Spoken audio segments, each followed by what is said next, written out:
All right, we're here with Pastor Ron Tannariello, who has the same lovely collection of vowels as I do, and we've just finished the time on 90.7 WLMW. Pastor, it was great to be at your station and on your show. It was good to have you, and I hope we can have you back. Well, I know I talked a bit, and our friend Stacy McCain also talked a bit. I'm afraid I didn't give you a chance to get a word in edgewise. I feel slightly guilty. Well, I was being entertained, and it was informative, so you might as well not mess it up with ignorance. Well, Pastor, there are a couple of things you wanted to talk about that we mentioned at the end of the show you didn't have time to talk about. And you were mentioning churches as a unifying force. And we were just talking about how one of the reasons why the left doesn't want, is becoming secular, doesn't want the church, is because it's a force that cuts across nationality, race, and class. It does. There are a couple of reasons why I believe that there's resistance from the left towards churches, but let's take the first point here. Number one, I think when you're in Christ, and that is you're a believer in Jesus Christ, there is not race. We don't look at race, we look at people. And we look at people that are worshiping together, people that are coming from different backgrounds. Some people are businessmen, some people are unemployed. But whoever's in here, the church works together because it operates as we'll put it this way, the entire concept of the church is that it's not a building or an organization, but each individual member comprises in it the body of Christ. So we are neither Jew nor Greek, slave or free, that's as Paul right. said. And you become the hands and feet of Christ if you hold to that in your relationship with Him.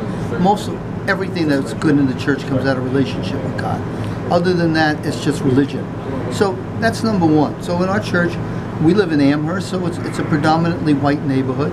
But I'll tell you what, we rejoice. We have a couple of black folk in the church right now. I don't think of them that way. Who we have in the church is people of color. But then again, that would be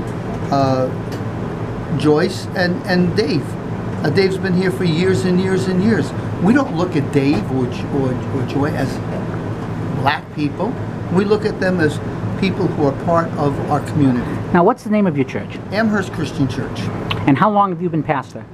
I've been pastor here for over 30 years now. So you were here at the founding of the radio station. What prompted you to decide that the radio station was the way to reach not only people in terms of Christ, but people in general? Well, I think there were a couple of reasons for that. The first being that the original name and the formal name of the radio station is Knowledge for Life. And what we looked at is, we see a lot of preaching on television or preaching on radio stations, but what we wanted to do is we wanted to bring to the public the kind of programs that would help them with their families.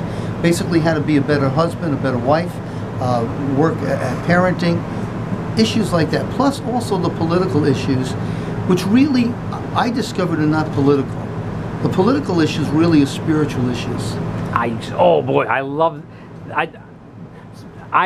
that statement. I love that statement. That is one of the most important. If you never listen to anything that I record, remember that statement from Pastor Ron that he just made.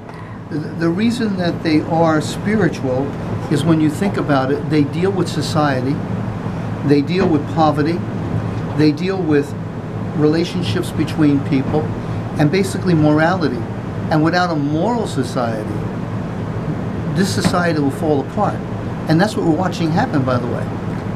And this is what the culture war really is. And I've argued, and I continue to argue, that not fighting the culture war not only is not productive because it gives our cultural opponents a majority. If you take away the social conservatives, then suddenly the left has a majority, as what happened in Massachusetts, what's happened in California.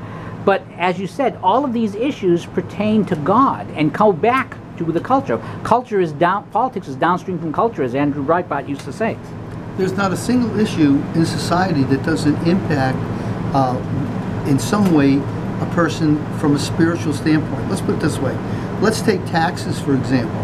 Now taxes, you say, well, Jesus said, render unto Caesar the things that are Caesar's. But here's the thing.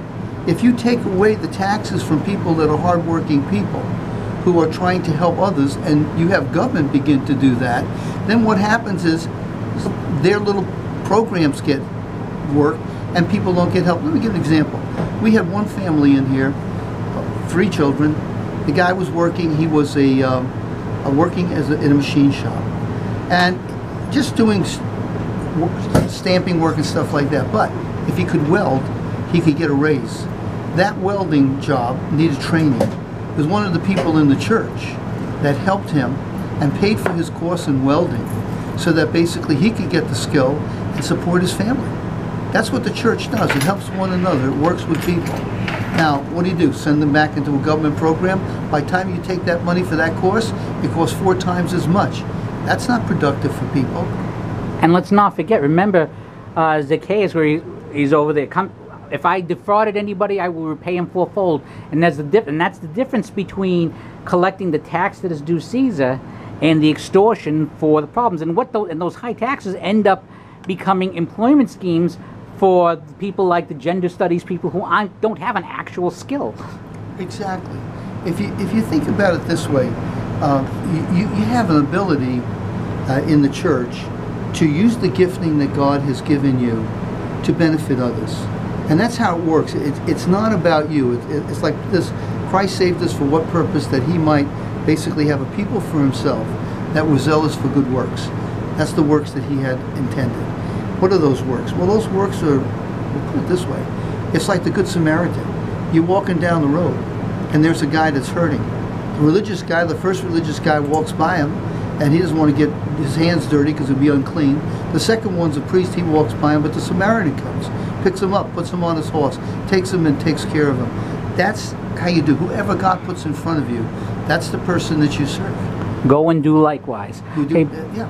Pastor, if people want to find out more about your church and about your radio station, where can they go online?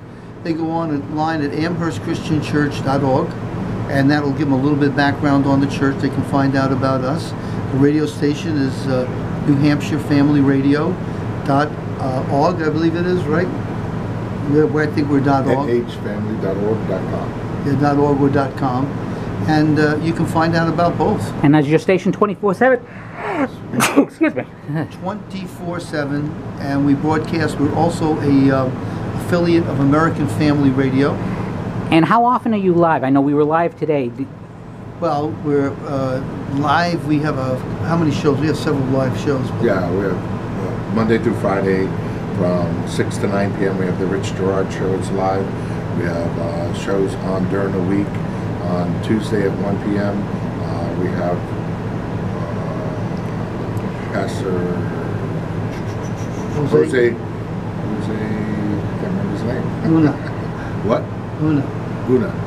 Yeah. And also on Saturday morning, he's a live show. And then we have Hispanic several pastors. We have several pastors on Sunday morning from local churches who have pre-recorded shows.